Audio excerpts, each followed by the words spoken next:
ఈరోజు కొత్త సంవత్సరంలో అడుగు పెట్టిన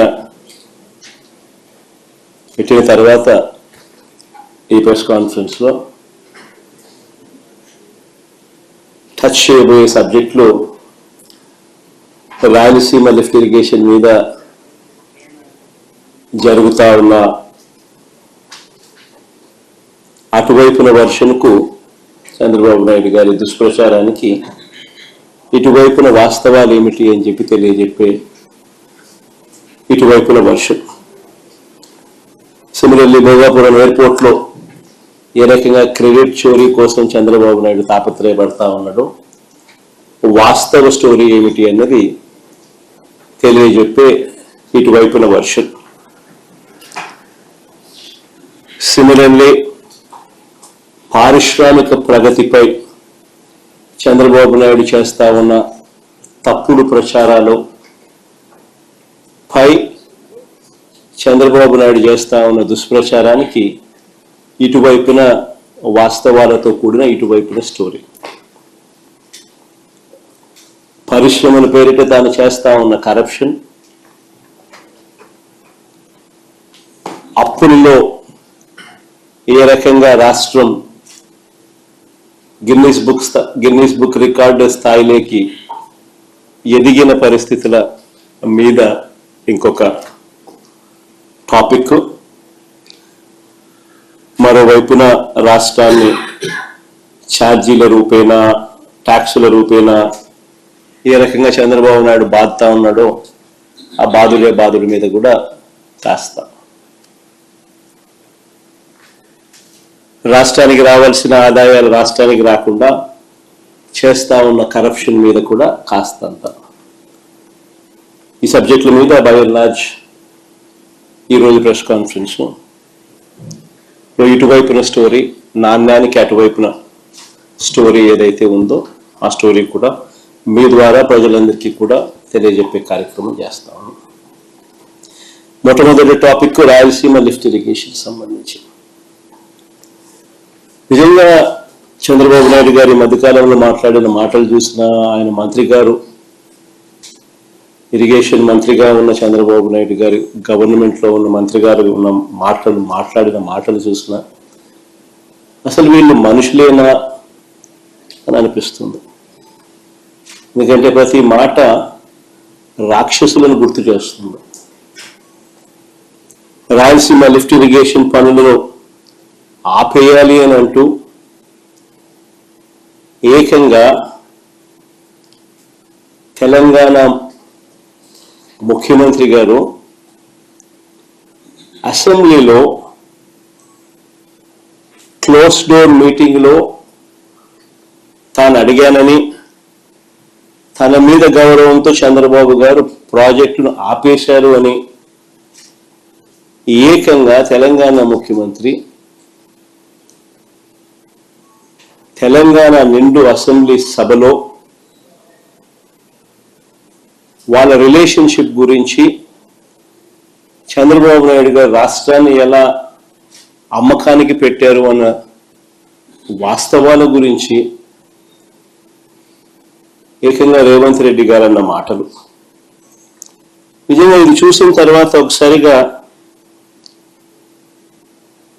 రాష్ట్ర ప్రజలకందరికీ కూడా, రైతన్నలందరికీ కూడా, మరీ ముఖ్యంగా రాయలసీమ, నెల్లూరు ఈ ప్రాంతాలకు సంబంధించిన రైతులకు నిజంగా చంద్రబాబు నాయుడు అనే వ్యక్తి ఒక విలన్ క్యారెక్టర్ కింద కనిపిస్తుంది.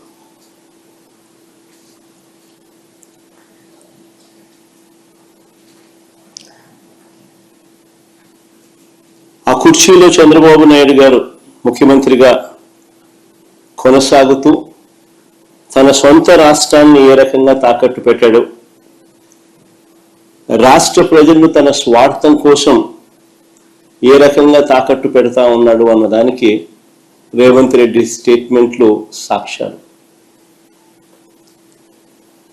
నిజంగా బహుశా భారతదేశ చరిత్రలో ఇలాంటి చరిత్రహీనుడు బహుశా ఎవరు ఉండకపోయి ఉండొచ్చు.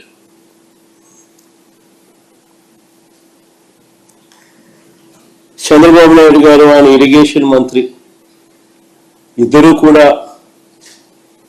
తెలంగాణ ముఖ్యమంత్రి అన్న మాటలను ఖండిస్తారు అని చెప్పి అందరం కూడా ఆశించాం. ప్రతి రైతు కూడా ముఖ్యమంత్రి ఈ స్థాయికి దిగజారిపోడు అని చెప్పి ప్రతి రైతు కూడా ఆశపడ్డాడు. కానీ ఆశ్చర్యం ఏమిటి అంటే చంద్రబాబు నాయుడు గారు తన ఇరిగేషన్ మంత్రితో తాను మాట్లాడించిన మాటలు, చంద్రబాబు నాయుడు గారు మాట్లాడుతూ ఉన్న మాటలు చూస్తే రాయలసీమ లిఫ్ట్ ఇరిగేషన్ స్కీమ్ అవసరం లేదు అంటూ వీళ్ళు మాట్లాడుతూ ఉన్న మాటలు చూస్తే రేవంత్ రెడ్డితో చంద్రబాబు నాయుడు గారికి ఉన్న రహస్య ఒప్పందానికి అధికార ముద్ర వేసినట్టే. కరెక్ట్గా రేవంత్ రెడ్డి కూడా ఇదే మాట్లాడాడు. చంద్రబాబు నాయుడు కూడా ఆయన మంత్రి కూడా రాయలసీమ లిఫ్ట్ అవసరం లేదు అని అంటూ చంద్రబాబు నాయుడు బరి తెగించి మాట్లాడడం కూడా వాళ్ళిద్దరి మధ్య జరిగిన ఒప్పందానికి ఆమోద ముద్ర వేసినట్టే, అధికార ముద్ర వేసినట్టే. స్వలాభం కోసం ప్రజలకు ఎంతటి ద్రోహమైనా కూడా, ఎంతటి మోసమైనా చేయడానికి చంద్రబాబు నాయుడు అనే వ్యక్తి వెనకాడడు. తన స్వార్థం కోసం పిల్లనిచ్చిన మామను ఎన్టీ రామారావునైనా వెన్నుపోటు పొడుస్తాడు. తన స్వార్థం కోసం చంద్రబాబు నాయుడు జన్మనిచ్చిన సీమను కూడా ఏమాత్రం హెసిటేట్ చేయకుండా వెన్నుపోటు పొడుస్తాడు.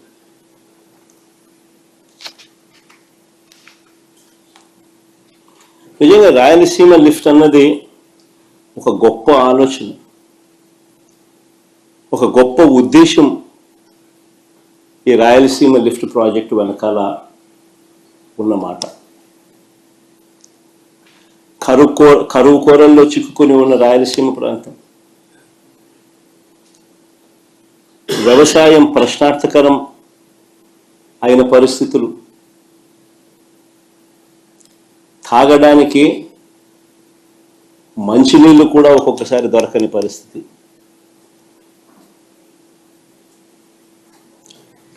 ఇలాంటి ప్రాంతానికి ఈ రాయలసీమ లిఫ్ట్ అన్నది ఒక ఇన్సూరెన్స్ పాలసీ మాదిరి.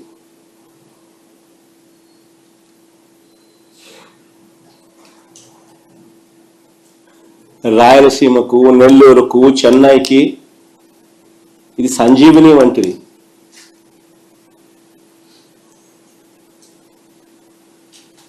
ఒకసారి వివరాలు చెప్తాను. అసలు అందరూ కూడా ఆలోచన చేయమని చెప్పి కోరుతా ఉన్నాం. ఎందుకనంటే ఇది ఆలోచన చేయదగ్గ అంశం కాబట్టి. శ్రీశైలం ఫుల్ కెపాసిటీ లెవెల్ 885 అడుగులు. శ్రీశైలం నుంచి రాయలసీమకు, నెల్లూరుకు, చెన్నైకి నీళ్లు ప్రవహించే పోతిరెడ్డిపాడు హెడ్ రెగ్యులేటర్ సిల్ లెవెలే, అంటే బాటమ్ మోస్ట్ లెవెల్, సిల్ లెవెలే 841 అడుగుల్లో ఉంది. సిల్ లెవెలే. ప్రస్తుతం ఉన్న పోతిరెడ్డిపాడు హెడ్ రెగ్యులేటర్ డిజైన్ చూస్తే పోతిరెడ్డిపాడు నుంచి ఫుల్ డిశ్చార్జ్ కెపాసిటీ 44 క్యూసెక్ల నీళ్లు కిందికి రావాలి అని అంటే నీళ్లు శ్రీశైలంలో 881 అడుగులు ఉంటే తప్ప ఫుల్ డిశ్చార్జ్లో 44,000 క్యూసెక్స్లు డిశ్చార్జ్ కిందికి రావు. నీళ్లు 841లో కేవలం 2,000 క్యూసెక్లు డిశ్చార్జ్ మాత్రమే బయటకు వస్తాయి. 854కు పోతే కేవలం 7,000 క్యూసెక్లు మాత్రమే డిశ్చార్జ్ బయటకు వస్తుంది. పోతిరెడ్డిపాడు ఫుల్ డిశ్చార్జ్ కెపాసిటీ 44,000 క్యూసెక్లు బయటికి రావాలి అని అంటే 881 అడుగులకు పోతే నీళ్లు ఉంటేనే సాధ్యపడుతుంది.